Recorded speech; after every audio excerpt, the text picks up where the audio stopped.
লিব্রিয়ান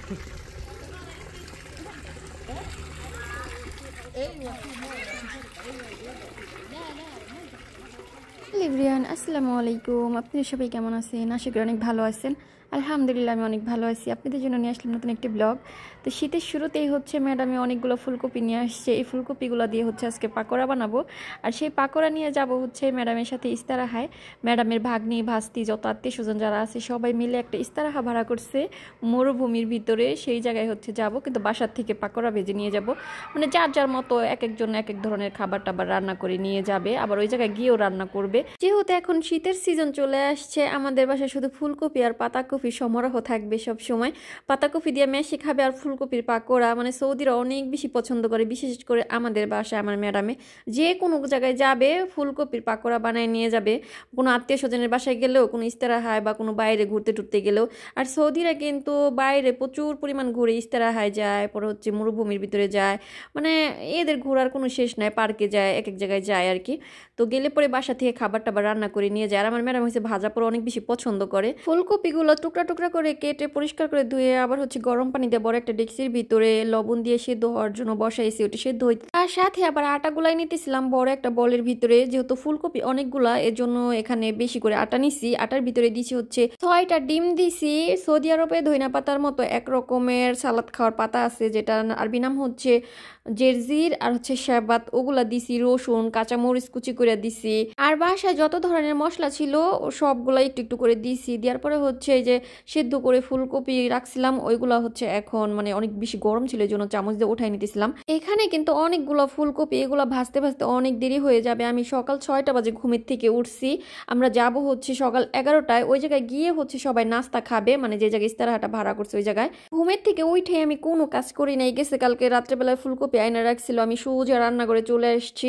এখন হচ্ছে এগুলো আগে ভাইজে নিব। ভাইজেটা এই যে হচ্ছে গোসল করে রেডি হয়ে পরে হচ্ছে ম্যাডামের সাথে চলে যাব ইস্তারাহায়। আর ওই জায়গায় যে কি কি করি বা হচ্ছে কিরকম সৌদিরা আনন্দ করে মজা করে তাদের লাইফ স্টাইল সম্পর্কে সবকিছু আপনাদের সাথে শেয়ার করার চেষ্টা করবো ইনশাআল্লাহ।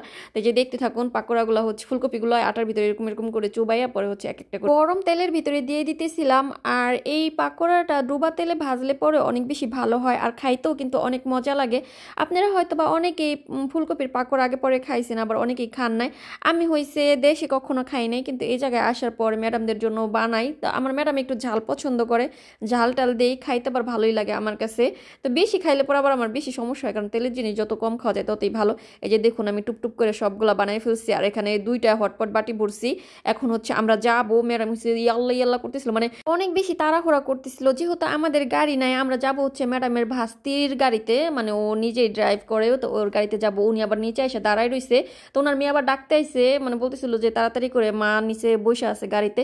তো এই জায়গায় হচ্ছে আমরা গাহওয়া বানাইছি। পরে এই যে ওনার ভাস্তির জন্য আলাদা করে ব্যাগের ভিতরে ভরছে। এখন সকাল 11:30 বাজে। আমরা হচ্ছে নাস্তা টাস্তা বাসার থেকে বানাইয়া পরে আবার ম্যাডামের ভাগ্নে বাসার থেকে গাহওয়া ডেক্সি পাতিল, কারণ ওই জায়গায় যে রান্না করবে সবকিছু নিয়ে যাইতেছে এই গাড়ির ভিতরে। আমরা বাংলাদেশে যেমন ফ্রেন্ড সার্কেল মিলে কোথাও পিকনিক করতে যাই, তো সৌদিরাও হয়েছে এরকম বাসার থেকে প্লেট ডেক্সি পাতিল, মানে পরে আবার কাজের লোকদের সাথে করে নিয়ে যায়। যে জায়গায় যায় ওই জায়গায় যায় হচ্ছে কাজের লোকদের দিয়ে আর কি রান্না বান্না করে খায়, মজা মাস্তি করে, গান টান চালায়, নাচানাচি করে। তো আমার হয়েছে অনেক বেশি ক্ষুধা লাগছিল। গেছে কালকে রাত্রে হচ্ছে আমি মানে রাত্রিবেলায় ভাত খাই নাই, রুটি খাইছিলাম। তো সকাল হয়েছে কয়েকটা ভাত বসাইছি, মানে চুলে যে রান্না করা হইলে পরে ফ্রিজে তরকারি আছে, তরকারি বের করে খাবো। কেবলই মাত্র ভাতটা মানে হাত দিয়ে মা খাইছে, মানে মুখে দিব এক নেলা যেমন তেমন খাইছি। তার মধ্যে হয়েছে মানে বলতেছিল ইয়াল্লা ইয়াল্লা গাড়ি চলে আসছে এখনই। তো আমি সেই মা খানো ভাত মানে অমনি বাসায় রাইখে চলে আসছি। আমার অনেক বেশি ক্ষুধা লাগতেছে। আমরা যেখানে যাইতেছি ওই জায়গায় কিন্তু খাবার দাবারের কোনো অভাব নাই, মানে অনেক ধরনের খাবার। অনেকেই আসবে তো, মানে ম্যাডামের আত্মীয় স্বজন সবাই ভাস্তি ভাগ্নে, মানে অভাব নাই, ভাই বোরা সবাই একসাথে হবে। তো ওই যার যার মতো কতজনে খাবার কিনে আনে, কতজনে খাবার বাসা থেকে নিয়ে আসে। যে আমরা যেমন বাসা থেকে খাবার নিয়ে আসি, রুটি মুটি, কোনো কিছু অভাব নাই। কিন্তু আমি হয়েছে ভাতের পাগল, আমার কাছে অল্প করে ভাত হইলে পরে মজা লাগে। যাই হোক আমরা হচ্ছে বলতে বলতে চলে আসলাম। আর এই যে দেখুন মরুভূমির ভিতরে সৌদিরা কি সুন্দর সুন্দর বাড়ি যে তৈরি করছে, মানে দেখার মতো। আমরা যে ইস্তারাহে আসছি এটা হচ্ছে সেখানকার একটা রুম। দেখুন কত সুন্দর রুমটা সাজানো সাজানো গোছানো, চাইলে পরে এখানে শুয়ে থাকতে পারবে, মানে গল্প করতে পারবে, একদম বাসার মতো, ফ্ল্যাট বাসার মতো। টেলিভিশন সব কিছু আছে, মহিলাদের বাইরে বসার জন্য প্লেস আছে, রান্নাঘর আছে, কাজের লোকদের জন্য রুম রাখা আছে। যাই হোক আমরা যে আসলাম, আসার পর হচ্ছে যে এখানে মানে এখন তো শীতের দিন, রাত্রেবেলা হয়েছে আগুন ধরাবে, মুরগি টুরগি পুড়াবে হয়তো, বা না হলে আগুন পোহাবে, ওই যে মানে আমাদের গ্রামাঞ্চল বলে আগুন পোহাবে, মানে কয়লা দিয়ে আগুন জ্বালাইয়া, যেহেতু বাইরে একটু ঠান্ডা এজন্য। তো যাই হোক এখানে হচ্ছে ছোট আম্মু আসছিল, তো আমরা গাড়ির থেকে যা যা নামাইছি সব হচ্ছে কাজের লোকের এক এক করে বাসার ভিতরে ঢুকাইতেছিলাম। এখানে ওই যে বললাম না যে ম্যাডামের একটা ভাস্তি ডেক্সি পাতিল নিয়ে আসছে, কারণ এই ডেক্সির ভিতরে হচ্ছে ভাত রান্না করা হবে, মুরগি রান্না করা হবে, আজকে রাত্রেবেলা হচ্ছে মুরগি পাটি হবে। তারা হাটা অনেক বেশি সাজানো গোছানো ছিল, বাচ্চাদের জন্য খেলাধুলার সিস্টেম করা ছিল, দোলনা ছিল।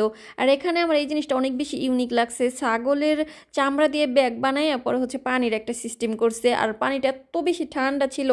এখন 11:30 কি 12টার কাছাকাছি বাজে, বাইরে পুরা রোদ, আবার হালকা হালকা ঠান্ডা, মানে হাতের উপরে পানি পড়লো, অনেক বেশি ভালো লাগতেছিল। আর এই যে দেখুন দুই সাইডে বাগান বিলাস ফুল গাছ লাগানো আছে, অনেক সুন্দর অনেক সুন্দর, মানে বলার মতো না। খেজুর গাছের পাতা দিয়ে চাল বানাইছে, পরে হচ্ছে এক সাইড ঘিরে দিছে, মানে দেখতে একদম অনেক বেশি ভালো লাগতেছিল, আমাদের বাংলাদেশের কিছুটা ফিল আসতেছিল। আর এখানে যারা কাজ করে তারা হয়তো বা বাঙালি হবে। তো বাসা থেকে আমরা ওই যে কয়লা নিয়ে আসছিলাম, রাত্রেবেলা ধরাইতে হবে, সেজন্য ওইগুলা সব রান্নাঘরে নিয়ে রাখলাম। তো এই জায়গায় আমার সাদিকের সাথে আমি হচ্ছে একটু ভিডিও করতেছিলাম। আর ওরা হচ্ছে এত বেশি মিশুক, মানে সব সময় আমার দেখলে বলে, ওরা জানে যে আমি ভিডিও করি, সব সময় দেখলে বলে আমাদের ভিডিও কর, আমাদের ভিডিও কর। সত্যি বলতে অনেক বেশি মিশুক, কোনো মনে কোনো হিংসা নিন্দা কিচ্ছু নাই। সাদিক রে হয়েছে তার ম্যাডামে ডাক দিছে, এজন্য সে চলে গেল। আর আমি হচ্ছে এখানে একা একাই ঘুরতেছিলাম। আর ছোট আম্মুরে বললাম আমাকে একটু ভিডিও করে দেন।